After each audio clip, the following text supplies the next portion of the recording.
Hello বন্ধুরা, দেখো সকাল সকাল উঠে আমি বাসন মেজে নিয়ে আসলাম নিচের থেকে। আমাদের টাইম কল নিচে, আর আমরা উপরতলায় থাকি, আগেও বলেছি। মেজে নিয়ে আসলাম, নিয়ে এসে গামলাটা খালি করলাম। আর এই জায়গাটা একটুখানি পরিষ্কার করি, এই জায়গাটা পুরো ধুলো পড়ে। মেশিনটা কেউ সেলাই করা হয় না, মানে কেউ করে না, তার জন্য আমরা ওই বিস্কুট কৌটো মৌটো আর ওই বাসনের এইটাই রাখি। এখানে তো আমি থাকতাম না আগে, এখন থাকি, ওই জন্য ওখানটায় বাসন কোসন রাখি। আর এই খাটের এই মানে কি বলবো, খাটের এই যে জায়গাটা এত ধুলো হয়, রোজ মুছি তারপরেও দেখি ধুলো হয়ে যায়। মানে জল দিয়েও মুছতে পারি না, জল দিয়ে মুছলে প্লাইটা নষ্ট হয়ে যাবে, ওই কারণে জল দিয়েও মোছা যায় না। আর আমার ছেলে গাড়িগুলো খালি ভেঙে ভুঙে খালি এখানে সাজিয়ে রাখবে, যদি একটা ফেলে দিই পরে আবার খুঁজবে কোথায় গেল গাড়ি, কোথায় গেল। এরমই করে, একটা গাড়ি ওর গোটা থাকে না, সব ভাঙাচোরা। এখানটাও একটুখানি মুছে নিলাম সকালবেলায়। আমি সব এগুলো মুছে নিই, রোজ প্রত্যেক দিন মুছি। জানলা, মেশিনের জায়গাটা, খাটের জায়গাটা সবসময় মুছি। এই যে বাইরে বাইরে দেখালাম যে ভোর হয়েছে, ভোর না, তখন সকাল 7টা বাজে। এই যে বিছানাটা গোছাবো, ছেলে উঠে গেছে। ও ওঠে না বলে আমার বিছানাটা গোছানো হয় দেরিতে, আগে বাসন টাসন মাজি, তারপর মাঝে মধ্যে ঘরটাও আগে ঝাড় দিয়ে নিই, তারপর বিছানাটা তুলি। আজকে ও উঠে গেছে, ও পড়াতে আসবে বলে, তার জন্য আমিও বিছানাটা তুলে নিলাম, তুলে গুছিয়ে নিলাম।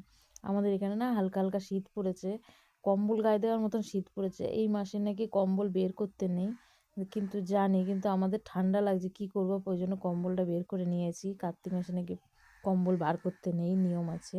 আমি কিছু করার নেই, আমি মানতে পারলাম না, কেন ছেলের ঠান্ডা লাগে খুব। এই জামাটা আমার এখনও নাইটি ছাড়িনি, বাসি জামা কাপড়, এই বাসি কাজগুলো করে তারপর জামা কাপড় ছাড়বো। এই কম্বল দেখেছে, এই যে কম্বলটা তুলে নিয়েছি।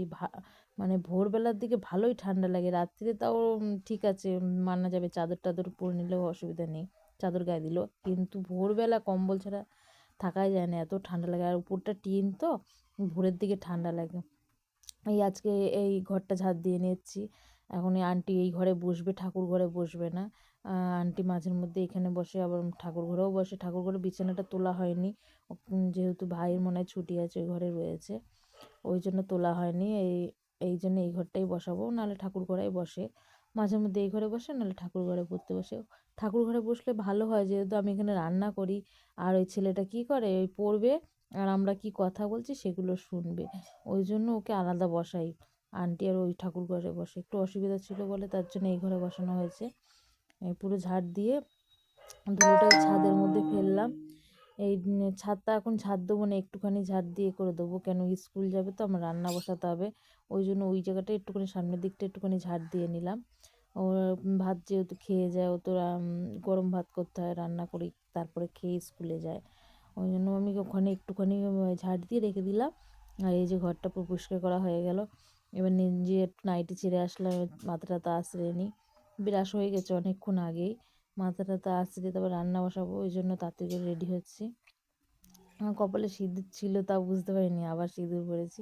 আমি আয়না দেখে করিনি, আমি মোবাইল দেখেই করে নিচ্ছিলাম, ওই জন্য আর ভালো করে দেখা হয়নি। কপালে সিঁদুরটাও ঠিকঠাক সোজা হয়নি, বেঁকা হয়ে গেছে।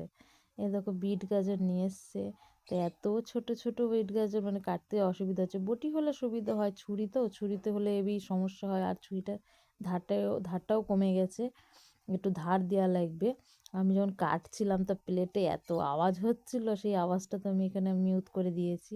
আওয়াজটা দেখলে মাথা পাগল হয়ে যায় মানুষের, ভাবে এটা কিসের আওয়াজ। প্লেটটাও প্লাস্টিক টাইপের, প্লাস্টিক না ফাইবার টাইপের, তার উপরে ছুরিটা পড়ছে তো, আর আওয়াজ হচ্ছে টক টক করে। আমার তো বটিতেই অভ্যাস ছিল, আর এখানে ছুরিতে অভ্যাস করে, বটিটা নিচে থাকে, বারবার ওঠানামা করতে আমার খুব অসুবিধা হয়ে যায়। ওই জন্য আমি এই ছুরিটাই ব্যবহার করি। ছুরিটা ঘরে ছিল, পড়েছিল, আমিই ব্যবহার করছি। আমি এখন ভয়েস দিতে দিতে আমার ঘুম পেয়ে যাচ্ছে। এখন দুপুর, আমি যখন ভয়েস দিচ্ছি দুপুরবেলা, এখন 2টো বাজে, এক্ষুনি আমার ছেলে চলে আসবে, তা আমার ঘুম পেয়ে যাচ্ছে। সকালের দিকটা তাড়াতাড়ি উঠি বলে দুপুরের দিকটা একটু ঘুম পায়। আবার আমার ঘুম, মানে ছেলেটা খেলা করে, ওই স্কুল থেকে এসে বিছানার উপর খেলা করে, লাইট চালানো থাকে, আর আমার আর ঘুম হয় না। ও এটা খাবে, ওটা খাবে, জল খাবে, আমাকে ডাকবে, ওই জন্য আমি আর ঘুমাতে পারি না দুপুরবেলাটা। ও না আসলে এই টাইমটা আমার ঘুম পায় খুব। এই বিটগুলো একটুখানি নরম, গাজরগুলো একটু নরম ছিল বলে তাও কাটতে পেরেছি। আর খুব ছোট ছোট হয়ে গেছে তো, অনেকক্ষণ লাগছে, সময় লাগছে কাটতে, একটা একটা করে কাটতে হচ্ছে অনেকগুলো। বিটটা হচ্ছে 2টো মনে হয় নিয়েছিলাম, আর গাজর মনে হয় 4টে হয়তো, অতটা খেয়াল নেই। তারপরে দেখো বিটটা কুচিয়ে নিচ্ছি আমি। একটু না বিট আর গাজর একসাথে যখন ভাজা করি একটুখানি জল দিয়ে, হালকা জল দিয়ে চাপা দিয়ে দিই যাতে একটু নরম হয়, নাহলে দেখবে গাজরটা হয়ে যায়, বিটটা শক্ত থাকে। ওই জন্য আমি একটু জল দিয়ে করে নিই। তারপরে জলটা দিয়ে শুকিয়ে যাবে একটু তেল দিয়ে দেবো, তেল দিয়ে আগে, তারপর আবার একটু তেল দিয়ে তারপর নাড়া দেবো, হালকা চিনি দিলে হয়ে যায়। আবার হাই উঠছে আমার। এই যে ছেলেটা স্নান করে আসলো, স্কুল যাবে বলে রেডি করাচ্ছি। আর এত খেলা শিখেছে দেখো, আমি রেডি করাচ্ছি তারপরেও খেলে যাচ্ছে, তারপরেও খেলে যাচ্ছে। খেলা মোটে শেষ হয় না, মোটে শেষ হয় না। গাড়িটা ভেঙে খুলে গেছে তাই আমাকে একটুখানি ক্যাক ক্যাক করলো, একটু বকলো। আবার খুলে গেছে তাই হাসছে। আবার আমাকে আবার ক্যামেরার দিকে তাকিয়ে আবার হাই করে দিল, বলছে হাই বন্ধুরা। দেখো ড্রেসের বোতাম পর্যন্ত লাগাতে পারে না, কিচ্ছু পারে না ও, একা একা কিচ্ছু পারে না, খেতে পারে না, কিছু করতে পারে, সব কিছু খাইয়ে দিতে হয়, পারে করবে না। তার উপরে খুব লজ্জা, কারোর সামনে কিছু খুলবে না, এ করবে না, স্যান্ডো গেঞ্জি পরে থাকবে তাও কারোর সামনে দাঁড়াতে পারবে না, লজ্জা। দেখো ভিতরে একটা প্যান্ট পরেছে, উপরে একটা প্যান্ট পরেছে, ওর দুটো প্যান্ট পরতে লাগে, তা নাহলে নাকি ওর অসুবিধা হয়, ওর সমস্যা হয়, ওর কী সমস্যা হয় জানি না, দুটো দুটো প্যান্ট পরা লাগে। এই যে চিরুনি দিয়ে দেখো মাথা আঁচড়াচ্ছে, তা দেখো মাথা নাড়িয়েই যাচ্ছে, নাড়িয়েই যাচ্ছে, খালি এদিক নাড়াচ্ছে ওদিক নাড়াচ্ছে, বকা দিচ্ছে, এবার হাসছে। আমি ভাবছি কখন একে স্কুলে পাঠাবো আর আমি 2 ঘন্টা শান্তি পাবো। হ্যাঁ, আমিও রেডি হয়ে গেলাম, আজকে আমি দিয়ে আসতে যাচ্ছি, মাঝে মধ্যে মা দিয়ে আসতে যায়। আজকে দেখো একটা খুব খারাপ জিনিস হয়েছে, আমি বুঝে পাচ্ছি না শাখাটা কীভাবে বেড়ে গেছে আমার। কিন্তু শাখাটা দেখো দুটো দুরকম শাখা পড়ছি তাই দেখাচ্ছি, আমার শাখাটা পুরো কী করে বেড়েছে জানি না, শাখার মধ্যে একটা তার টাইপের আছে, কী জানি জানি না।